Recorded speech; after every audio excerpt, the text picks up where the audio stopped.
Un soldat revient après 6 mois de service acharné à une frontière brumeuse et parsemée de poudre à canon. Il n'est pas rentré chez lui. Il est allé directement à l'école primaire où sa jeune fille étudiait tous les jours. Quand il la vit affalée, immobile dans la salle de classe vide, et le professeur lui murmurant quelque chose à l'oreille, l'instinct qu'il avait maintenu en vie sur le champ de bataille lança un avertissement silencieux. Quelque chose d'invisible, quelque chose de sale, s'accrochait secrètement à son enfant.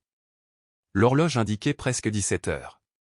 Les portes de l'école élémentaire d'Oakwood sont restées entr'ouvertes pour les enfants qui restaient tard pour des cours supplémentaires. Une silhouette est apparue au bout du couloir. Des pas lents et délibérés résonnaient doucement sur le sol carrelé. L'uniforme militaire portait des traces de saleté le long des poignets, et les épaulettes affichaient encore son grade. Le lieutenant Daniel Vargas était revenu de la région frontalière après 6 mois de service brutal. Au lieu de rentrer chez lui, il s'est rendu directement à l'école primaire où sa fille suivait des cours chaque jour. Dans sa main, il portait un lapin en peluche usé avec une oreille tombante, un jouet que Mia laissait souvent derrière elle. Il se souvenait qu'elle avait pleuré une fois parce qu'elle ne pouvait pas dormir sans ça. Un léger sourire effleura ses lèvres tandis qu'il continuait à marcher. Le couloir était désert. Aucun bruit de pas d'enfant. Pas de rire joyeux. Tout semblait figé dans la lumière déclinante qui passait à travers les fenêtres, divisant le sol en bandes alternées de luminosité et d'ombre. Il atteignit la porte de la classe 4B. C'était légèrement entr'ouverte. À travers l'espace étroit entre la porte et le cadre, Daniel vit sa fille. Mia était assise au fond de la classe. Son petit bureau éclipsé par des rangées soigneusement empilées de tables et de chaises vides. Sa tête était baissée. Ses bras étroitement enroulés autour de ses coudes. Ses épaules fines tremblaient, à peine perceptibles. Ses cheveux noirs tombaient sur son visage, obscurcissant ses traits. À côté d'elle, une femme se tenait penchée, Miss Holloway, son professeur. La lumière dorée du soleil qui traversait la fenêtre projetait son ombre allongée sur le sol froid. Daniel pouvait la voir clairement. Elle murmurait quelque chose près de l'oreille de sa fille. Une main reposait sur le dos de Mia. Daniel poussa doucement la porte pour l'ouvrir. La charnière grinçait doucement, comme un soupir las d'une école trop fatiguée pour avertir qui que ce soit. Mia sursauta et leva les yeux. Ses yeux étaient rouges, son regard confus, teinté de quelque chose de plus sombre, la peur. Puis, comme si un interrupteur invisible avait été actionné, elle força un petit sourire fragile. « Papa », sa voix était un murmure. Daniel s'est précipité. « Qu'est-ce qui ne va pas, chérie ? Quelque chose ne va pas ?» Mia secoua immédiatement la tête. « Non, tout va bien. Je suis juste un peu fatiguée. » Le bruit des talons bas claquait doucement derrière elle. Mademoiselle Holloway s'avança, son sourire doux, comme si elle revenait tout juste d'un thé de l'après-midi. « La petite Mia est juste un peu émotive, dit-elle doucement. Son père lui manquait terriblement, elle pleurait pendant le cours de mathématiques, puis elle s'est retrouvée confrontée à un problème difficile, qu'elle n'arrivait pas à résoudre. » Elle se pencha doucement, sa main caressant toujours le dos de Mia. Je la réconfortais juste. Daniel la regarda attentivement. Le professeur semblait avoir une quarantaine d'années. Cheveux bruns coiffés en douceur. Rouge à lèvres rouge vif. Son comportement est impeccable. Ses yeux débordaient de la confiance de quelqu'un qui enseignait depuis des années. Mais pendant un bref instant, il vit ce sourire faiblir, juste l'espace d'un battement de cœur, comme un masque qui glisse légèrement avant d'être instantanément réajusté. Il hocha la tête sans rien dire de plus. Il se pencha et prit la petite main de Mia dans la sienne. « Rentrons à la maison, chérie. » Puis, se tournant vers Miss Holloway. « Merci de prendre soin d'elle. » La petite fille serra fermement sa main, non pas avec son enthousiasme joyeux habituel, mais avec l'étreinte désespérée de quelqu'un qui se noie et qui touche enfin quelque chose de solide. En quittant la salle de classe, Daniel jeta un coup d'œil en arrière. Miss Holloway était toujours là. Toujours souriant. Mais ses yeux n'étaient plus doux. C'étaient les yeux de quelqu'un qui avait passé des années à maîtriser l'art du contrôle, utilisant des voix douces et des regards impénétrables pour cacher quelque chose de bien plus sombre. Sur le chemin du retour, Daniel a parlé à sa fille. Sa voix légère, comme la brise qui murmure à travers une forêt tranquille, comme on parle à un enfant qui se remet d'une fièvre. « Papa est de retour maintenant, est-ce que tu vas bien ces jours-ci » Mia hocha la tête, les yeux fixés sur la fenêtre qui passait. « Je suis si heureuse que tu sois de retour. » Mais son regard ne rencontra pas le sien. Il lui a glissé dessus. Comme si elle avait peur que le regarder vraiment puisse faire voler en éclats quelque chose en elle. Daniel posa doucement sa main sur son épaule. Caressait doucement. Son corps s'est tendu pendant un bref instant, puis s'est détendu. Il n'a pas posé d'autres questions. Il avait survécu à des embuscades dans des endroits froids jusqu'aux os. Et l'intuition d'un soldat lui a dit. Quelque chose n'allait pas. Très faux. Ce soir-là, Mia s'est couchée tôt. Elle s'est recroquevillée comme une feuille fragile, serrant le lapin en peluche contre sa poitrine. Daniel se tenait silencieusement dans l'embrasure de la porte. La douce lueur du couloir tombait sur ses épaules. Il n'est pas entré. Il a juste regardé. Papa est de retour maintenant, tu peux dormir tranquille. Pas de réponse. Mia s'est agitée dans son sommeil. Ses lèvres bougeaient, murmurant quelque chose d'inaudible. Daniel continuait à regarder. La petite forme fragile de sa fille sous les couvertures. Et au plus profond de son cœur, la même intuition qui l'avait sauvé des mines, des balles et des pièges mortels produisait des rythmes lents et délibérés. Elle mentait. Et sa fille avait peur de quelque chose qu'il n'avait pas encore vu. 3 semaines avant le retour de Daniel, les matins dans le petit appartement du 2e étage étaient étrangement silencieux. Les premiers rayons pâles du soleil filtraient à travers les fins rideaux, illuminant le vieux tapis à motifs. Clara, la tante de Mia, entra dans la pièce avec une tasse de lait chaud. « Mia, réveille-toi, ma chérie. » Sa voix était douce. L'enfant de 9 ans était allongé face au mur, immobile. Clara s'assit sur le bord du lit et posa sa main sur l'épaule de Mia, la secouant doucement. Mia se retourna lentement. Ses yeux étaient gonflés. Les cercles en dessous de son palme net. Elle hocha la tête sans parler et s'assit tranquillement. Le lapin en peluche gisait de travers à côté d'elle, une oreille si effilochée qu'elle était presque déchirée.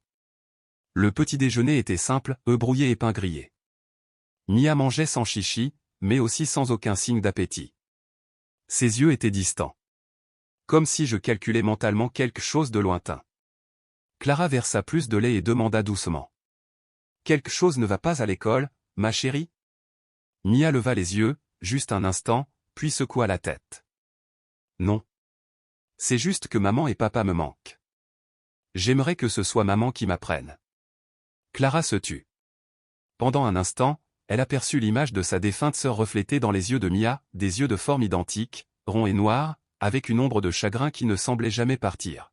« Eh bien, ta mère rirait de te voir serrer ce lapin dans ses bras comme ça, » dit Clara d'une voix douce, essayant de soulager la lourdeur de l'air. Mia n'a pas répondu. Alors qu'il se préparait à partir, Mia fourra rapidement et discrètement le lapin usé dans son sac à dos. Clara l'a vu, mais n'a rien dit.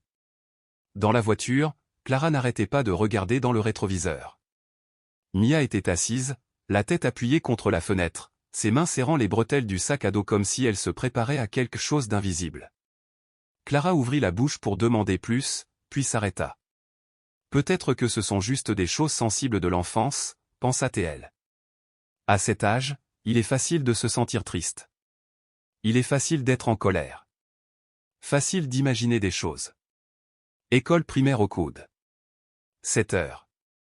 Les couloirs étaient animés par le bruit des chaussures et les rires aigus des enfants. Mademoiselle Holloway se tenait devant la salle de classe 4B, vêtue d'une robe bleu clair, de talons bas, un presse-papier dans ses mains. Son visage arborait le sourire habituel d'un enseignant, celui que tous les parents connaissaient bien. « Bonjour, petite Mia. » Sa voix était aussi douce que de la mélasse. Sa main reposait légèrement sur la tête de la fille, la caressant comme on caresse un chat bien élevé. Mia baissa la tête sans un mot et se glissa dans la salle de classe. Clara, observant depuis l'extérieur du portail, fit demi-tour, sentant seulement un mince voile de malaise presser sa poitrine. Mais dès que les parents furent tous partis, l'atmosphère à l'intérieur de la classe a changé. C'était comme si la réalité elle-même s'estompait. « Alignez-vous correctement. » La voix de Miss Holloway devint aiguë. Fragile comme du bois pourri. Celui qui a renversé de la peinture hier, avançait. Toute la classe est restée silencieuse. Mia marchait lentement jusqu'à sa place, les yeux fixés sur le sol. En passant, Miss Holloway se pencha et lui chuchota à l'oreille. « Marchez aussi lentement que ta mère. Tu es exactement comme elle. » Un doigt aux ongles rouges vifs a pincé le côté gauche de Mia. Juste assez pour la faire tressaillir. Pas assez pour laisser une ecchymose. Mais, hébété, après 9 heures, en cours de maths, toute la classe travaillait sur un problème. Mia regarda la feuille d'exercice, les chiffres flous. Elle se mordit la lèvre, le stylo immobile. Au passage de Miss Holloway, un long doigt à l'ongle rouge et pointu effleura sa nuque, un avertissement silencieux. Mia frissonna, son corps se contractant par réflexe. Mademoiselle Gomez, une stagiaire en poste à l'école depuis un peu plus d'un mois, était assise au fond de la classe et observait. Elle vit le tressaillement de Mia. Son regard ne trahissait pas la peur d'avoir une mauvaise note, mais plutôt la peur d'être touchée. Mademoiselle Gomez sortit son carnet et commença à écrire quelques lignes courtes et discrètes. Dans l'après-midi, Clara arriva tôt pour récupérer Mia. Elle la vit attendre près d'une petite rangée d'arbres, son sac à dos serré contre elle, les yeux aussi immobiles que l'eau d'un lac après la pluie. « Ça va aujourd'hui » demanda doucement Clara tandis qu'elle montait dans la voiture. Mia acquiesça, sans rien ajouter. Tout le chemin du retour, la petite fille est restée assise tranquillement, jouant avec l'oreille du lapin en peluche, comme si elle avait besoin de s'accrocher à quelque chose qui ne fondrait pas de ses yeux. La nuit tomba. Mia dormait dans la petite chambre, la veilleuse faiblement éclairée. Clara entra pour voir comment elle allait et remit la couverture autour d'elle. Elle se pencha et caressa doucement les cheveux de l'enfant, puis se releva et se détourna vivement. Devant la porte, une épaisse pile de documents l'attendait sur le bureau. La petite fille s'agita, marmonnant des mots fragmentés dans son sommeil. « Maman, ne pars pas. Je vais bien. Je n'ai rien fait de mal. » Clara se tenait silencieuse sur le seuil, tenant toujours le surligneur qu'elle n'avait pas encore posé. Ces mots vagues résonnèrent comme une légère fissure dans sa poitrine. Elle sortit de la pièce et ferma doucement la porte. Dans le salon, le thé que Clara tenait à la main refroidissait sur la table. L'écran de l'ordinateur restait éclairé par une série de mails sans réponse et de documents non approuvés. Elle s'assit, les yeux tournés vers la fenêtre, où les faibles lampadaires jaunes projetaient les ombres de silhouettes clairsemées. Est-ce que Mia va bien, ou ai-je raté quelque chose? Elle soupira doucement, sans réponse. Elle savait seulement qu'une sensation lui pesait sur le cœur, aussi dure qu'un caillou coincé dans sa chaussure, pas assez douloureuse pour l'empêcher de s'arrêter, mais suffisante pour la peser toute la nuit. Elle aimait sincèrement sa nièce, mais entre le travail, la vie quotidienne et les responsabilités éparses, Clara ne pouvait s'en soucier que jusqu'à un certain point. Et parfois, se demandait-elle, était-ce suffisant? Mercredi midi, cours d'art en classe 4B. Le soleil de midi entrait par les fenêtres, projetant des motifs marbrés d'aquarelle sur les bureaux. Chaque enfant dessinait librement selon le thème, la maison de rêve. Des traits colorés dansaient sur le papier, mêlés au rire et à l'odeur caractéristique de la colle. Mia resta assise, immobile, le crayon rouge à la main, sans toucher le papier. Devant elle se trouvait une page blanche. Au milieu de la table, le gobelet pour rincer les pinceaux était posé en équilibre précaire. La main de la petite fille tremblait légèrement lorsqu'elle attrapa la brosse.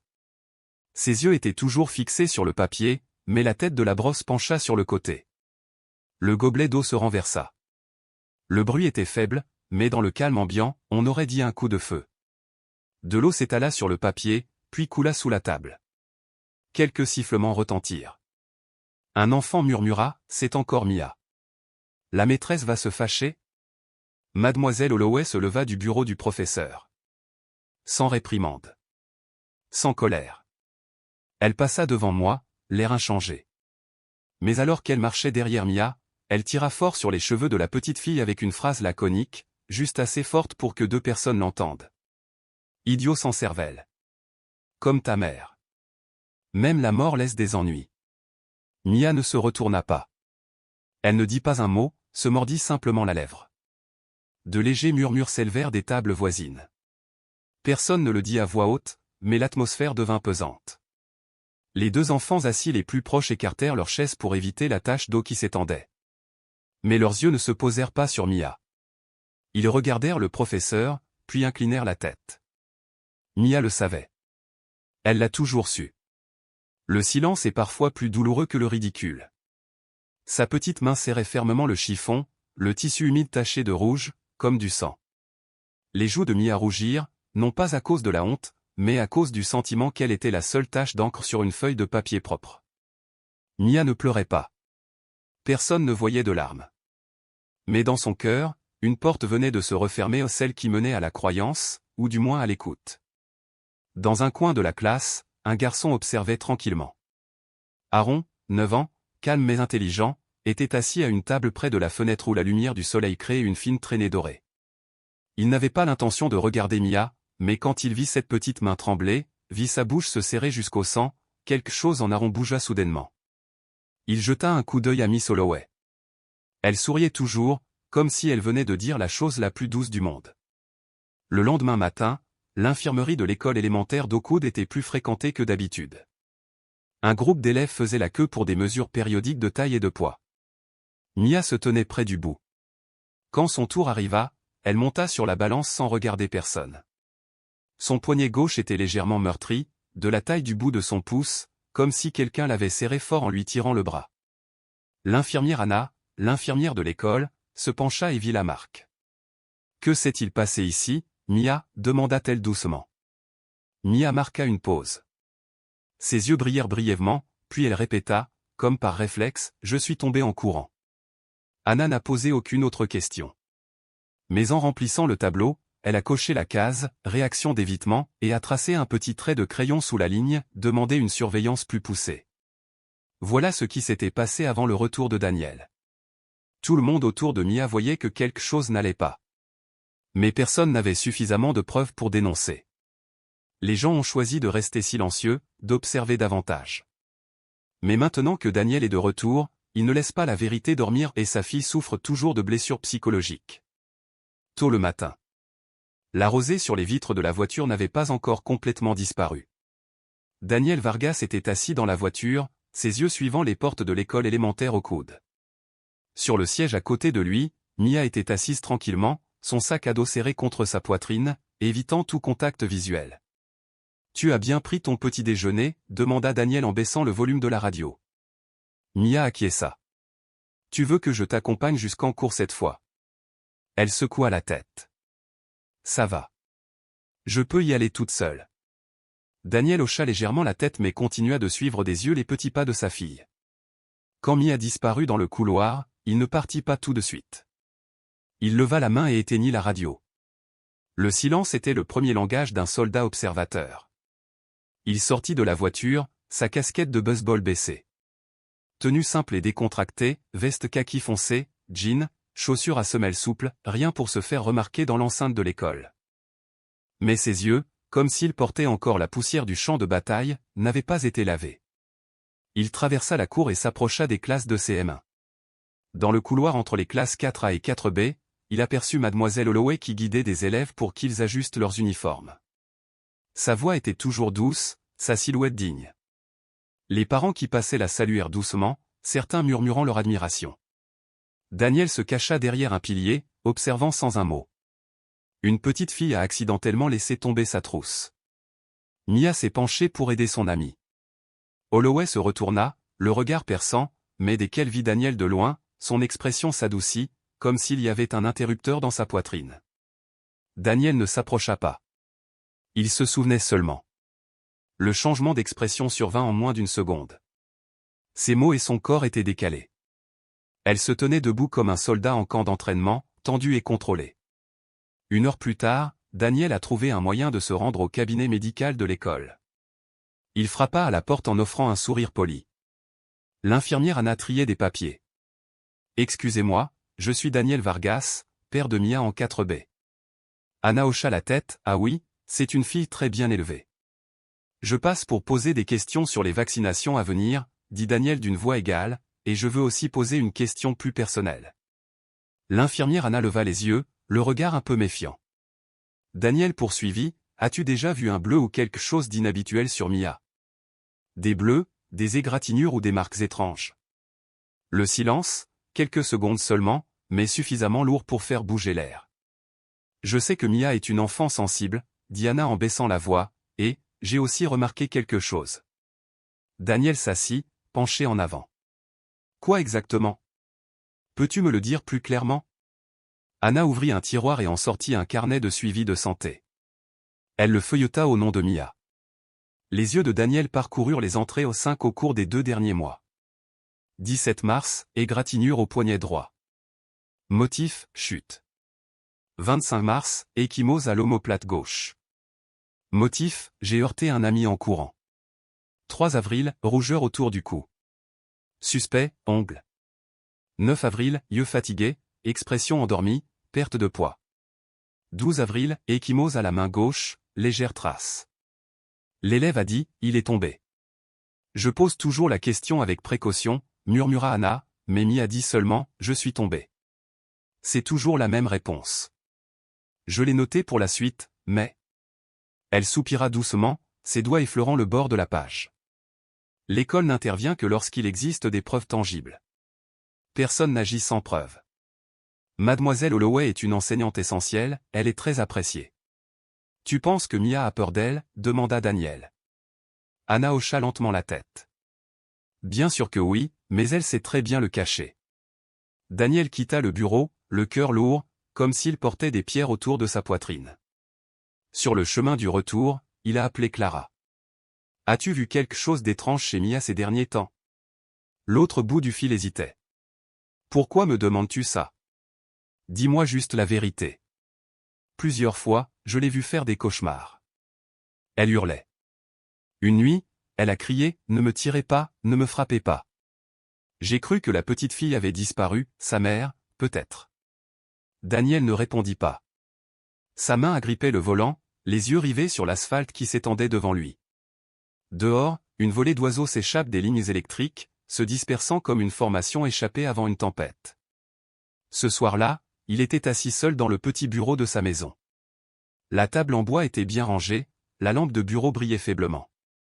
Il tenait à la main le carnet relié en cuir qu'il utilisait encore en mission et une habitude pour noter les heures, les détails, les signes inhabituels. Sur la première page, il a dessiné une chronologie. 17 mars, scratch. 25 mars, ecchymose. 3 avril, cou rouge. 9 avril, fatigue. 12 avril, ecchymose. Il tourna la page, réécrivant d'un trait sec. Tout cela coïncide avec les années de cours de Holloway. Au centre, il entourait le nom de Holloway d'un diagramme en toile d'araignée. Les branches s'étendaient vers l'extérieur. Mia, marque physique, signe psychologique, évite le contact, réflexe défensif. Infirmière, dossier correspondant. Flèche rouge, enquête plus approfondie, camarade de classe. Daniel se renversa dans son fauteuil. Son regard ne portait plus celui d'un père ordinaire. Il portait celui d'un soldat, celui qui a étudié le terrain avant de briser un encerclement.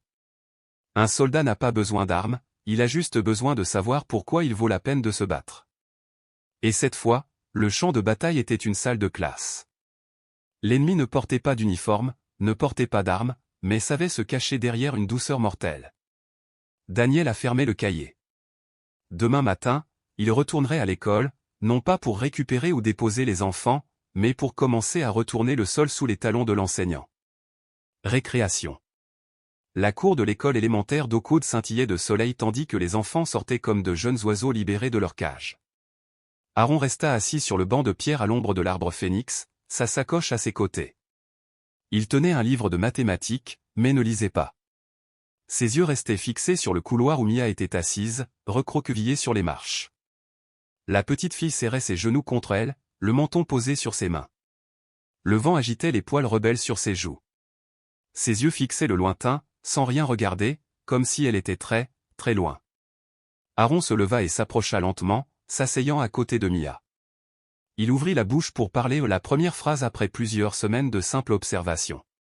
Mais Mia se tourna vers lui, pinçant les lèvres, baissant la tête, un réflexe bien appris.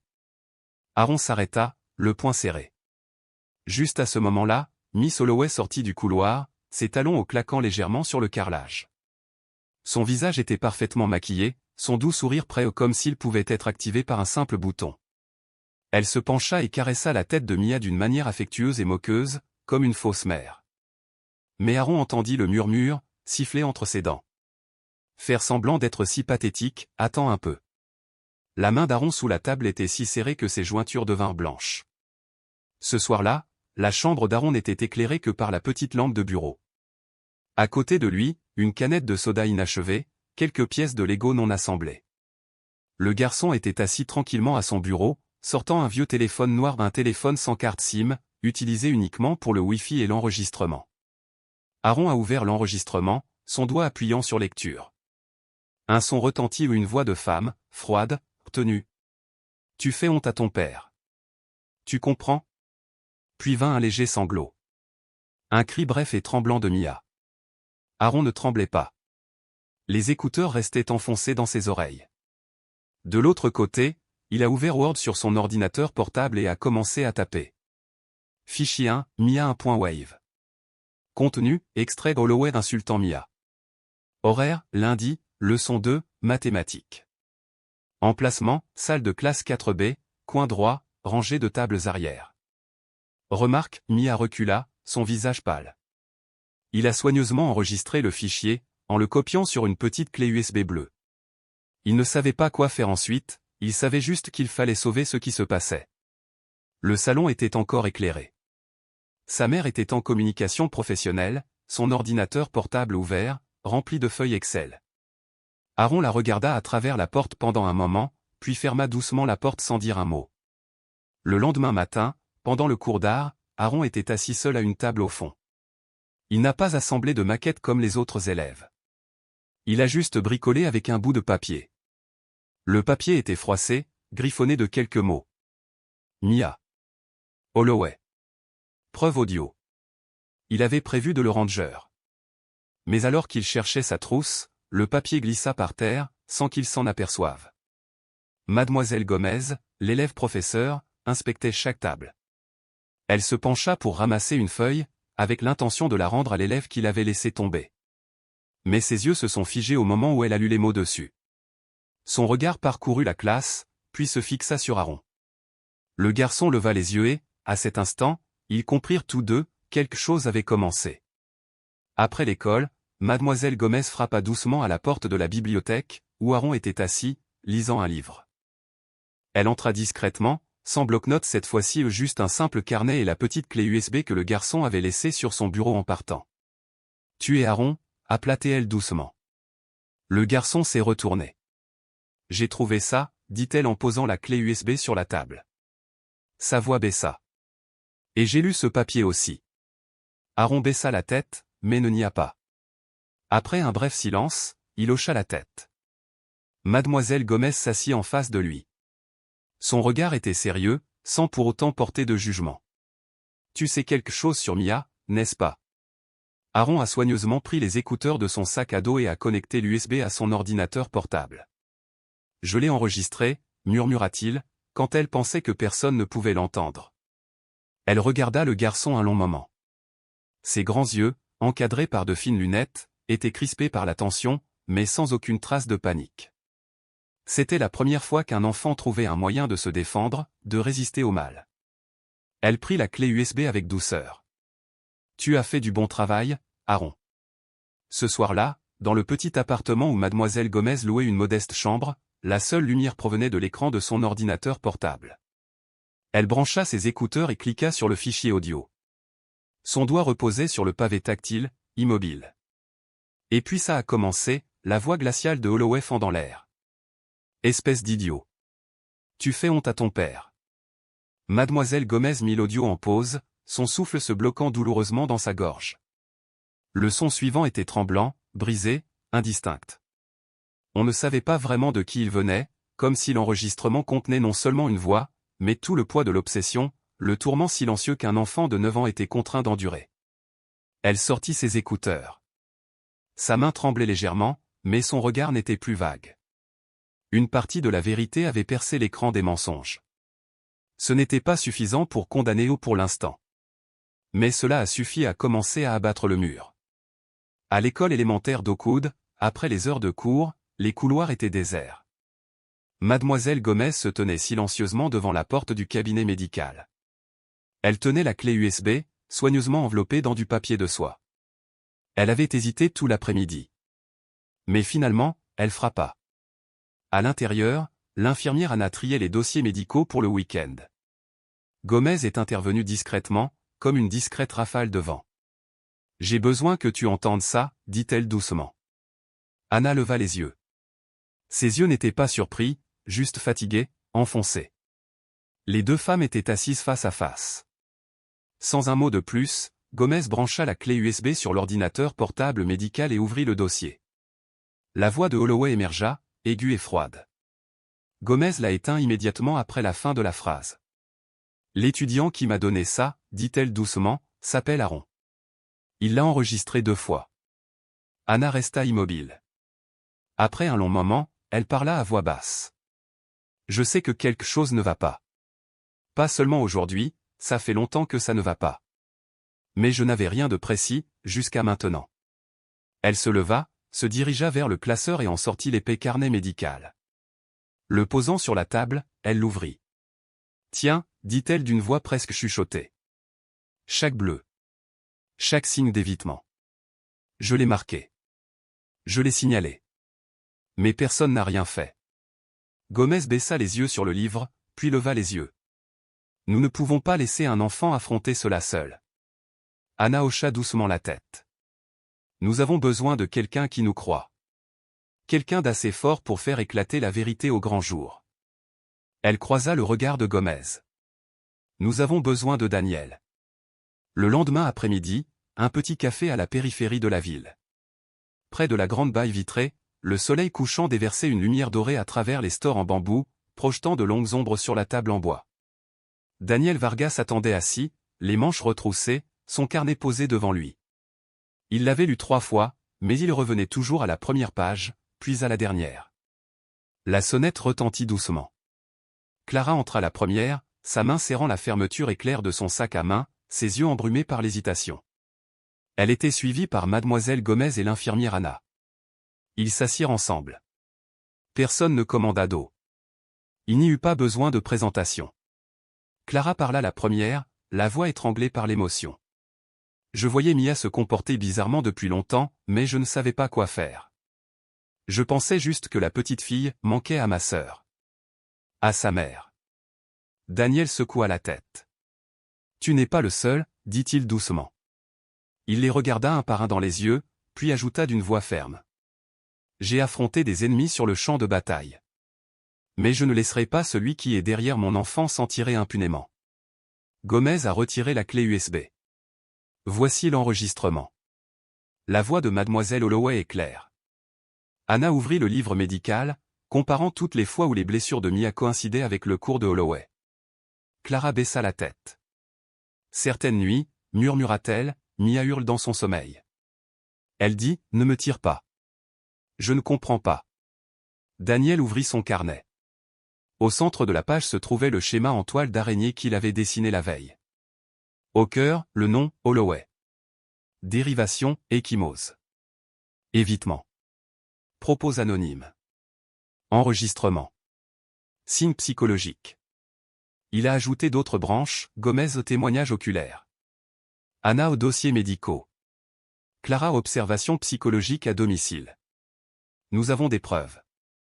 Nous avons des témoins. Nous avons un schéma comportemental. Mais Anna hésitait.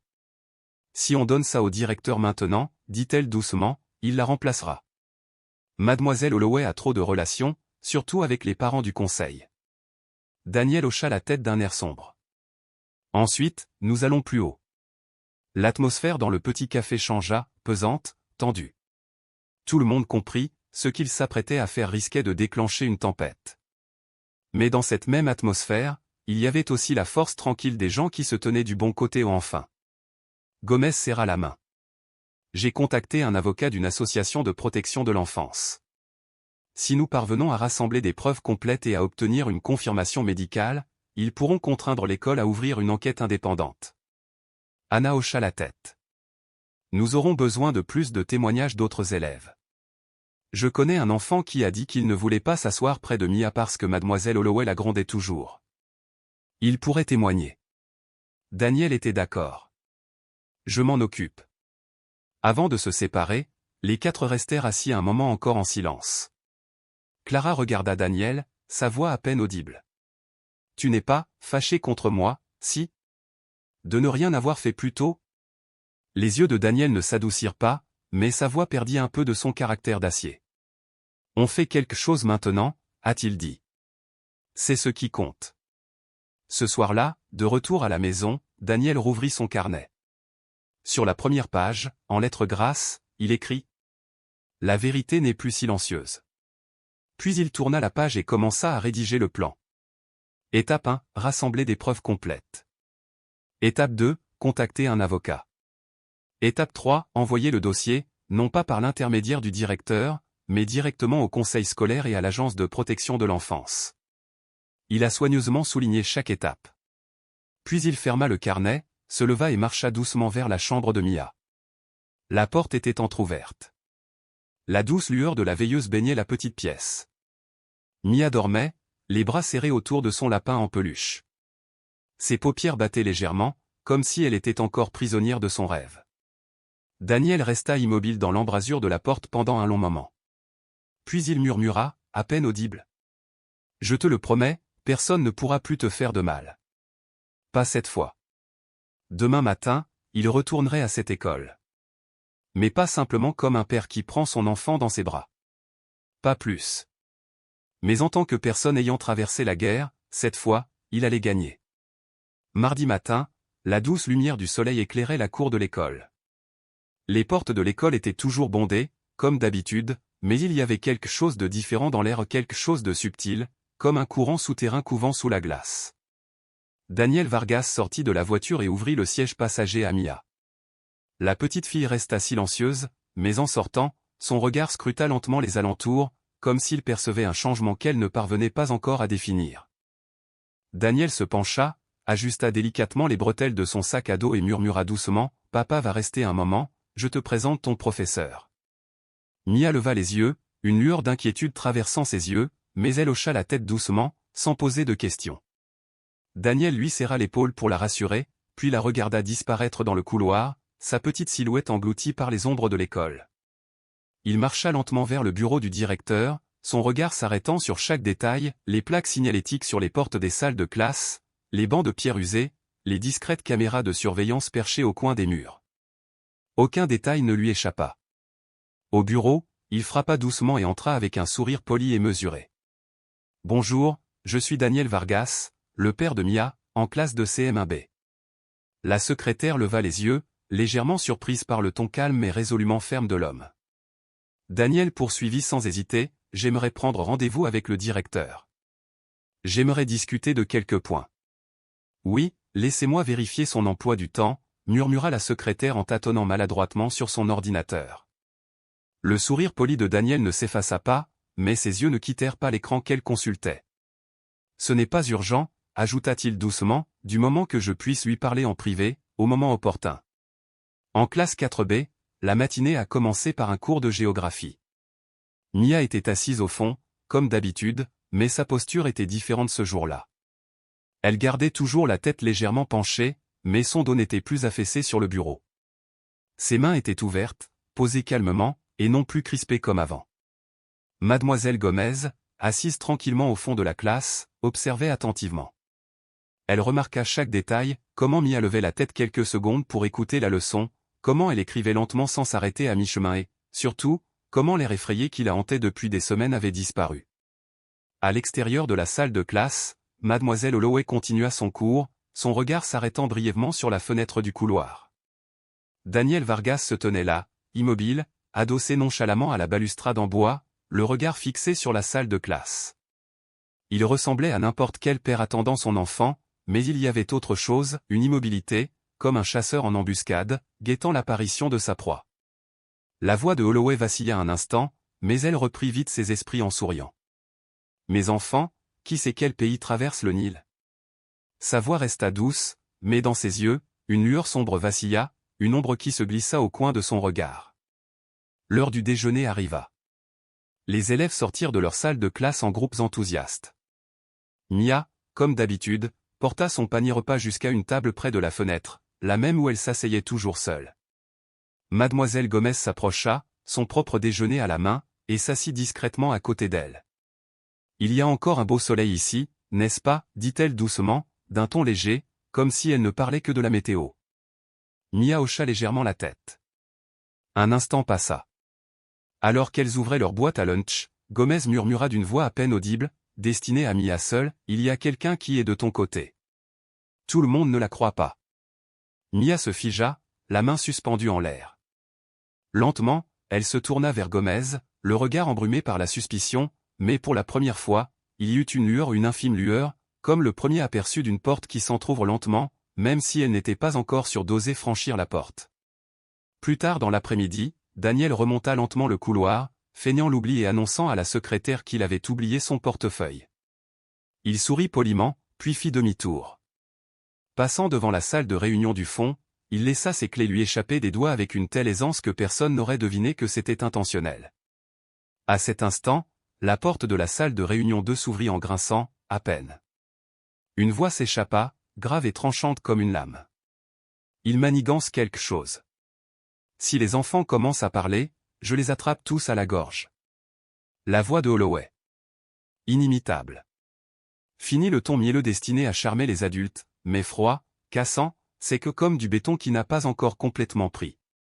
Daniel se pencha pour ramasser ses clés, son pouce effleurant le dos de son téléphone d'un geste rapide et familier, lançant le raccourci d'enregistrement qu'il avait programmé il y a longtemps, lorsqu'il était soldat. Se rapprochant du mur, il y appuya son épaule, inclinant légèrement la tête, gardant le regard fixé sur le couloir pour préserver l'illusion de la décontraction. À l'intérieur, la voix de Holloway continuait, toujours chuchotée mais parfaitement claire. Ce sont des enfants. Qui les croirait? Et si un enfant ose parler, j'ai des solutions. Leurs parents sont occupés à courir après leur salaire. Personne ne contestera ma parole. Le silence suivit. Le léger grattement d'un stylo. Le grincement d'une chaise. Puis sa voix à nouveau, ils doivent avoir peur. Ils doivent savoir se taire. Les enfants aussi faibles que Mia sont les plus faciles à contrôler. La main de Daniel se resserra légèrement sur la bandoulière de son sac. Dans son esprit, ces mots s'assemblaient comme les pièces d'un puzzle cruel, s'emboîtant avec chaque bleu, chaque larme, chaque nuit blanche que sa fille avait endurée ces 2 derniers mois. Reculant d'un pas, il se redressa, se tapota le front avec une surprise théâtrale, puis se retourna et s'éloigna, ses doigts sauvegardant calmement l'enregistrement et se l'envoyant par courriel comme sauvegarde. Un mince sourire éclaira ses lèvres. L'enregistrement n'était pas long, à peine 1 minute, mais il était suffisant. Assez pour révéler la vérité qui se cachait derrière le rouge à lèvres. Assez pour briser tout faux déni. Et surtout, assez pour que Mia, Aaron et les autres enfants n'aient plus à vivre dans la peur silencieuse. Ce soir-là, chez lui, Daniel envoya le fichier sur une conversation privée partagée avec Anna, Gomez et Clara. Son message était bref, Holloway vient de faire un geste. J'ai un enregistrement. Une voix. Elle menace les élèves. Pas encore de nom. Mais le contexte est clair. Gomez a répondu en premier, je l'ajouterai au dossier complémentaire. Si le directeur le dissimule, nous augmenterons la peine. Anna a ajouté, je connais quelqu'un au ministère de l'Éducation. Je peux envoyer un résumé discrètement. Ils le garderont confidentiel si nous le demandons. Daniel ouvrit son ordinateur portable. À l'écran, le rapport PDF prenait forme, rapport de maltraitance psychologique, classe de 4B. Y étaient joints, l'enregistrement de l'élève Aaron, l'enregistrement du couloir, des notes du carnet de santé, l'analyse comportementale de Gomez, des observations à domicile, les notes de Clara sur les réflexes et les questions de Daniel en tant que parent. Gomez a envoyé un autre message, je l'imprimerai demain. Si le directeur refuse de signer, nous l'enverrons directement au département. Daniel resta immobile, les yeux rivés sur l'écran. Il savait que cela ne suffirait pas à abattre Holloway complètement. Pas encore. Mais cela suffirait à ouvrir la première porte dans l'obscurité. Le lendemain, à l'heure du déjeuner, la cantine de l'école bourdonnait d'activités comme d'habitude. Tables et chaises étaient rassemblées en groupes animés. Les élèves se rassemblaient en groupes familiers, les rires résonnant dans l'air. Mais dans un coin reculé, où la lumière de la fenêtre baignait en rayons dorés, quelque chose commençait doucement à changer. Mia était toujours assise seule, sa petite boîte à lunch devant elle. Aaron apparut, son plateau à la main. Il marcha lentement, silencieusement, et s'assit en face d'elle. Mia leva les yeux, stupéfaite. Elle était habituée à la solitude. Même la lumière semblait souvent éviter l'endroit où elle était assise, comme si la solitude elle-même avait pris possession de ce coin. Aaron ne parla pas tout de suite. Il ouvrit sa brique de lait, prit une inspiration, puis dit doucement. J'ai entendu hier, qu'elle disait que tu étais stupide, mais je ne pense pas que tu le sois. Je l'ai enregistré aussi. Mia ne répondit pas, mais sa main tenant ses baguettes cessa de trembler. Elle regarda Aaron plus longtemps que d'habitude. Ce n'était pas un hochement de tête. Ce n'était pas un sourire. Mais le silence d'aujourd'hui ne portait plus le poids de la peur. C'était comme un soupir, petit, léger, mais pour la première fois, il était autorisé à expirer. Cet après-midi-là, Mademoiselle Gomez surveillait le terrain de l'école lorsque Sophie, une élève de la classe 5A, s'est approchée timidement. « J'étudiais dans la classe de Miss Holloway l'année dernière. » Commença Sophie. Gomez se pencha doucement, sa voix douce. « Oui, je me souviens de toi. »« Qu'est-ce qui ne va pas, Sophie ?» La petite fille baissa les yeux sur ses chaussures de ballet rose, ses petites mains saisissant nerveusement le coin de sa chemise. Elle me traitait de grosse, disait que j'étais inutile, devant mes amis. Gomez ne répondit pas tout de suite. Elle posa doucement sa main sur l'épaule tremblante de Sophie. « Tu veux me le dire plus clairement ? On peut demander à tes parents d'être présents et, avec leur permission, on peut t'enregistrer. Ça protégera tes paroles. » Sophie hésita. « Si je le dis, ma mère ne sera-t-elle pas en colère ?» Gomez sourit doucement. « Je suis sûr que ta mère sera fière. » Ce soir-là, dans un petit salon de thé près du parc, Daniel Vargas rencontra 4 autres parents. C'étaient eux qui avaient lu le message anonyme publié le matin même sur le forum des parents de l'école Oakwood, intitulé « Savez-vous vraiment qui enseigne à votre enfant chaque jour ?» L'un d'eux, Monsieur Harry, père de Carrick en classe 4B, s'est redressé, le visage tendu. « Mon petit garçon est dans la classe de Holloway depuis le début de l'année. Au bout de quelques mois, il a commencé à faire pipi au lit toutes les nuits. Au début, je pensais qu'il était stressé par autre chose, mais il évitait toujours les questions sur la classe. » Une autre mère, Miss Leakey, a ajouté. « Ma petite fille, elle a été obligée de rester debout pendant tout le cours parce qu'elle avait écrit le mauvais nom de rivière. Elle me disait toujours, Mademoiselle Holloway ne m'aime pas, mais je n'y prêtais pas attention. » Daniel hocha gravement la tête. « Si vous êtes d'accord, je compilerai les histoires sans les noms des enfants, juste les mots des parents.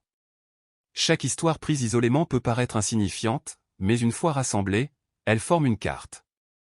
Ils ont transmis des messages, des photos de bleus, des enregistrements d'enfants parlant d'une voix tremblante. Daniel a tout rassemblé sans changer d'expression, mais son regard est devenu plus perçant, plus froid. Le lendemain matin, le bureau médical de l'école a reçu 3 demandes formelles de rencontres privées de la part des parents, toutes avec la même préoccupation. Je veux vérifier le comportement des enseignants. Miss Gomez a reçu 4 courriels d'anciens élèves racontant comment Miss Holloway les avait réprimandés, humiliés ou punis de manière cruelle et inhabituelle. Un élève, maintenant au lycée, a écrit simplement. Je n'oublierai jamais la façon dont elle m'a regardé, comme si j'étais une erreur, pas une personne. Au même moment, dans le bureau du directeur, l'atmosphère s'épaississait, lourde comme une poussière qui s'était déposée intacte depuis des années. Le proviseur Morton déposa un dossier sur la table. En face de lui était assise Mademoiselle Holloway, toujours vêtue de son gilet violet clair, les cheveux soigneusement attachés, mais le front trempé de sueur. Mademoiselle Holloway, commença Morton d'une voix mesurée. J'ai reçu des commentaires de plusieurs sources sur votre façon de communiquer avec les étudiants. Avez-vous quelque chose à dire avant l'ouverture de l'audience? Holloway sourit légèrement. Le directeur sait que les enfants sont facilement agités. Je suis toujours strict, mais avec amour. Il y a un enregistrement. Morton l'interrompit, sa voix plus froide. Je l'ai écouté. Son visage se figea un instant. Morton ne dit rien de plus, se contentant de pousser le dossier sur la table. Le conseil tiendra une réunion interne vendredi. Pour l'instant, vous êtes prié de cesser directement d'enseigner. Il ne s'agit pas d'une mesure disciplinaire, mais simplement d'une étape temporaire dans le processus de vérification. Cet après-midi-là, le parking derrière l'école était désert. La portière d'une voiture argentée claqua violemment lorsqu'Holloway monta à bord. Elle jeta son sac à main sur le siège passager, les mains tremblantes. « Vous, salaud, vous osez !» Elle frappa violemment le volant, le visage déformé. Son sourire crispé habituel avait disparu. Pour la première fois en 7 ans d'enseignement, Mademoiselle Holloway eut peur. Ce soir-là, dans le petit appartement de Daniel, lui, Mademoiselle Gomez, Anna et Clara étaient assis autour d'une table usée. Le dossier était presque complet. Daniel a barré une dernière ligne dans son carnet.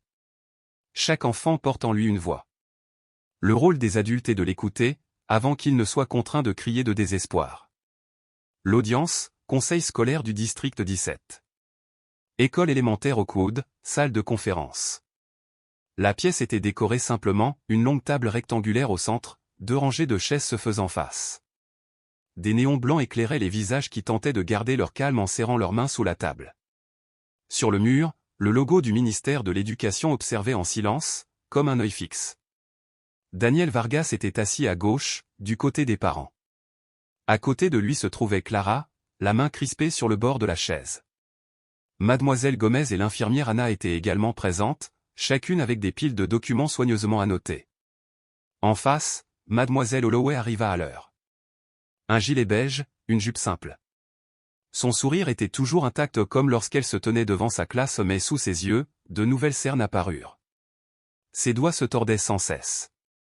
À côté d'elle était assis l'avocat de l'école, Monsieur Reban Marx, taciturne mais au regard perçant. Le proviseur Morton commença. Il s'éclaircit la gorge, puis lut une brève déclaration liminaire, soulignant qu'il s'agissait d'une audience interne et non d'un tribunal, mais qu'elle pouvait néanmoins donner lieu à des sanctions disciplinaires très sévères de la part du corps enseignant. Mademoiselle Holloway, dit-il. Nous avons devant nous des documents sérieux, vérifiés par de multiples sources, notamment des parents, des enseignants et du personnel médical. Avez-vous quelque chose à présenter avant l'ouverture de l'audience? Holloway se tenait droite. Son regard balayait la pièce d'un regard léger. Sa voix était lente. Je ne nie pas ma rigueur pédagogique. Les enfants d'aujourd'hui manquent de discipline. Je fais juste le nécessaire pour les former à devenir des personnes. Une mère, Miss Lily, se leva d'un bond, la voix tremblante de fureur. Tu as traité mon enfant d'inutile, en plein cours. Il est rentré chez lui et s'est enfermé dans sa chambre pendant 3 jours. C'est ça, ton idée de l'entraînement? Le proviseur leva la main pour tenter de rétablir l'ordre, mais il était trop tard. La salle explosa. Vous avez pincé la main de mon enfant jusqu'à ce qu'elle soit meurtrie, s'est écrié un autre père. Vous m'avez traité d'irresponsable, vous avez humilié mon enfant devant toute la classe. Daniel ouvrit son carnet, les doigts fermes. Il tendit une petite clé USB vers le conseil. Tiens, dit-il doucement. Est un enregistrement d'un élève de sa classe. La voix de Miss Holloway était claire, qualifiant une petite fille de honte pour son père, ses mots durs accompagnés du son doux et brisé des pleurs de l'enfant.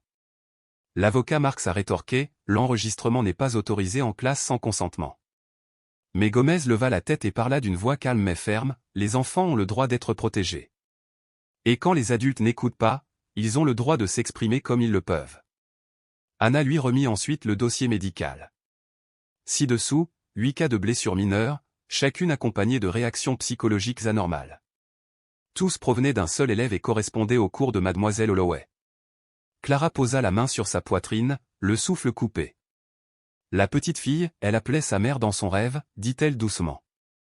Elle disait, ne me tire pas. Je pensais qu'elle rêvait de sa mère décédée, mais maintenant je sais, elle ne rêvait pas. Elle se souvenait. Chaque personne, chaque mot, chaque souvenir est devenu une preuve. De l'autre côté de la salle, les membres du comité d'évaluation des ressources humaines commencèrent à murmurer. L'un d'eux, un homme aux yeux lasses, tapota la table de son stylo. Sa voix était mesurée, prudente. Nous avons consulté la loi sur l'éducation et le règlement de la faculté. Tout comportement répété causant un préjudice psychologique ou physique aux élèves, qu'il soit direct ou indirect, est considéré comme de la maltraitance scolaire. Mademoiselle Holloway conservait son expression froide et impassible. Mais lorsqu'on lui demanda, pouvez-vous expliquer pourquoi 3 élèves vous ont évité activement et pourquoi vos anciens élèves ont décrit des expériences similaires, elle garda le silence. 1 minute. 2 minutes. Pas un seul mot. Daniel resta immobile, mais ses yeux ne brûlaient plus de colère. Ils observaient simplement, calmement, sans bouger. Au fond de lui, il comprenait, cette bataille n'avait pas besoin d'armes. La vérité, une fois dite, tracerait son propre chemin. À la fin de l'audience, le proviseur Morton a annoncé d'une voix ferme, au vu des preuves, des témoins et des conclusions du comité d'évaluation du comportement des enseignants, Mademoiselle Holloway sera résiliée de son contrat d'enseignement avec effet immédiat. Le dossier sera également transmis au ministère de l'Éducation pour examen des mesures professionnelles à prendre dans tout le district. Miss Holloway ne protesta pas. Elle ne pleura pas. Elle se leva simplement, prit son sac et sortit de la pièce. La porte se referma doucement derrière elle, mais le bruit portait le poids d'une histoire qui avait trop duré et qui prenait enfin fin. Cette année-là, l'été arriva tôt, doucement, comme une brise tiède qui effleurait le seuil. Après la tempête, l'école élémentaire d'Oakwood retrouva son rythme habituel, le son des tambours, les rires, la légère odeur des cahiers et de la colle. Mais dans la classe 4B, quelque chose avait changé. Ce n'étaient ni les tables ni les chaises. Ce n'était pas le vieil arbre phénix qui se dressait fièrement dans la cour. C'était la façon dont les enfants se regardaient. Ce matin-là, Mia arrivait en classe avec une toute nouvelle épingle à cheveux papillons. Son joli petit sac à dos, imprimé d'un lapin blanc, se balançait doucement au rythme de ses pas. Elle ne se pressait plus comme si elle avait peur d'être en retard, ni ne baissait la tête comme pour se cacher du monde. Mia marchait lentement, juste assez pour entendre le bruit de ses chaussures touchant le sol, comme pour se confirmer qu'elle appartenait vraiment à cet endroit. Dans la classe, Aaron était déjà assis près de la fenêtre. En voyant Mia, il leva la main et lui fit un petit signe de la main. Ni trop enthousiaste, ni forcé, juste un salut simple et silencieux. Et cela suffisait à faire briller les yeux de la petite fille. Mia s'assit, ouvrit sa trousse et se prépara pour la nouvelle leçon. Ses épaules n'étaient plus voûtées. Ses petites mains, encore légèrement calleuses à force de serrer les chiffons, tenaient fermement son stylo. Il ne tremblait pas. Mademoiselle Gomez entra et déposa une pile de livres de mathématiques sur la table. Sa voix, douce comme le soleil matinal, dit « On va faire un petit exercice de maths pour commencer la semaine, d'accord ?» Toute la classe a répondu « Oui » à l'unisson. Et pour la première fois du semestre, la voix de Mia les a rejoints faible mais claire « Oui ». Miss Gomez s'arrêta un instant, puis sourit, les yeux chaleureux. Cet après-midi-là, lorsque la cloche de sortie a sonné, Daniel se tenait à la grille de l'école, les mains dans les poches, les manches retroussées. Son regard était fixé sur la salle de classe. Il ne portait plus de casquette de baseball, ne se cachait plus sous une veste militaire. Aujourd'hui, il se tenait là, tel un père, comme n'importe quel père. Mais au fond de lui, il portait toujours une conviction, endurcie par le vent et le gel, sa fille avait retrouvé une part de sa propre lumière. Mia courut vers lui, pas trop vite, mais son regard croisa le sien sans crainte. Arrivée à sa hauteur, elle leva les yeux et dit d'une voix naturelle et posée, « Aujourd'hui, ma classe a fait un contrôle. J'ai eu une bonne note. » Daniel se pencha, lui prit la main et sourit. « Je savais que tu en étais capable. » Main dans la main, ils se dirigèrent vers la voiture où Clara attendait, tenant un sac de pain frais acheté dans le magasin près de chez eux. Elle entendit un à Mia en souriant. « Des toasts à la confiture de fraises. Tu as dit que tu en avais envie hier. » Tante s'en est souvenue. Mia le prit, grignota le bord avant de lever les yeux et de dire doucement « Merci, tante. » Les yeux de Clara, autrefois ternes et voilés d'inquiétude, s'adoucissaient. Elle hocha doucement la tête, comme si elle craignait de briser quelque chose de fragile. Ce soir-là, leur petit appartement rayonnait de chaleur. Daniel préparait des spaghettis aux ceux que Mia adorait du vivant de sa mère. Clara mettait la table. Mia était assise dans sa chaise haute, faisant ses devoirs, jetant de temps en temps un coup d'œil dans la cuisine. « Tu as mis trop d'oignons dedans » cria-t-elle. Daniel rit, sa voix provenant de la cuisine. « J'y ai goûté, ce n'est pas épicé. » Clara se joignit au rire. « Et si c'est épicé, il suffit d'ajouter du fromage. On a toujours du fromage dans la cuisine, tu te souviens. » Mia hocha la tête, plia son livre et courut aider, parsemant les assiettes d'herbes aromatiques. Quand les trois s'assirent, le bruit des couteaux, des cuillères et des rires remplit la pièce léger, mais réel. Daniel regardait sa fille, le cœur chaud. Après la tempête, chaque petit geste Mia osant commenter la nourriture, osant lever la main en classe, osant traverser la cour de récréation sans crainte était un petit pas vers la lumière. Ce samedi-là, la famille est allée au parc au bord du lac. Daniel avait apporté un vieil appareil photo. Clara avait préparé des sandwichs. Mia avait fait du vélo fraîchement réparé. Les enfants couraient sur la colline herbeuse et, pour la première fois depuis des mois, Mia se joignit à eux. Lorsqu'une fille nommée Lily demanda « Veux-tu jouer au football ?» Mia hocha la tête. Clara murmura à Daniel, elle revient petit à petit, n'est-ce pas? Daniel ne répondit pas immédiatement. Il leva l'appareil photo, capturant l'instant, Mia tapant dans le petit ballon, les cheveux au vent, son sourire large et libre. Oui, murmura-t-il enfin. Elle revient. Mais cette fois, entourée d'une barrière protectrice. À midi, de retour à la maison, Mia s'est blottie dans les bras de Clara et a murmuré « Maman me manque, mais maintenant je n'ai plus peur de rêver ». Clara lui caressa doucement les cheveux. Daniel, qui entendait de la cuisine, ne les interrompit pas. Il s'approcha discrètement et s'assit à côté d'elle, posant une main ferme sur l'épaule de sa fille. « Et toi aussi, tu es là » dit-il doucement. Fort. Vraiment. Ce soir-là, avant de dormir, Mia ouvrit le tiroir et en sortit son vieux lapin en peluche. L'oreille était encore effilochée, mais soigneusement recousue. Elle la posa près de son oreiller, grimpa dans son lit et murmura « Aujourd'hui, je n'ai pas besoin de te serrer dans mes bras pour dormir. » Clara se tenait sur le seuil, silencieuse, les yeux humides. Daniel se pencha, embrassa Mia sur le front et murmura « Tu as grandi, juste un peu. » Mia marmonna d'une voix ensommeillée « Je ne veux pas grandir trop vite. Je veux juste vivre, pour de vrai. » La veilleuse s'est atténuée. Le silence s'est installé dans la pièce. Dehors, dans le salon, Daniel était assis avec son carnet. Juin. Ciel clair. Mia ne dit plus « j'ai peur ». Non pas qu'elle ait oublié sa peur, mais parce qu'elle sait qu'elle n'est pas seule. Il posa son stylo et ferma son carnet. Dans son cœur, le champ de bataille avait enfin reculé. Il ne restait plus qu'un foyer, un doux soleil et un enfant qui apprenait à sourire à nouveau. L'histoire de Daniel et Mia ne se résume pas à dénoncer un harceleur. C'est le parcours d'un père, apprendre à écouter en silence et à se lever au bon moment. Parfois, pour sauver un enfant, nul besoin de crier. Il suffit de quelqu'un d'assez patient pour le regarder dans les yeux et assez courageux pour croire qu'il n'invente pas sa douleur. Personne n'est prêt à protéger autrui du mal. Mais ce qui compte peut-être n'est pas de savoir toujours quoi faire, mais d'avoir assez d'amour pour ne pas se détourner. Que pensez-vous de cette fin? Si vous aviez été Daniel, l'auriez-vous fait différemment?